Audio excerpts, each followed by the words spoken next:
महाराष्ट्रात हिंदी भाषा सक्तीचा वाद काही थांबायला तयार नाही।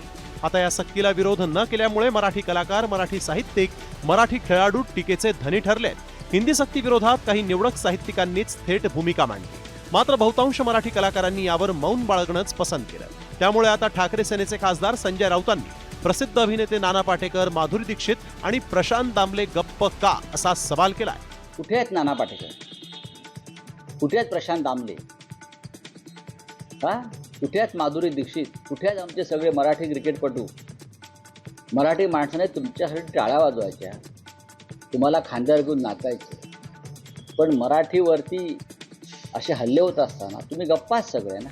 दक्षिणेतल्या राज्यांमधील कलाकार आपापल्या भाषेबाबत नेहमीच आक्रमक भूमिका घेतात, मात्र तसं चित्र महाराष्ट्रात दिसत नसल्यानं मराठी कलाकारांवरच टीकेची झोड उठतीये।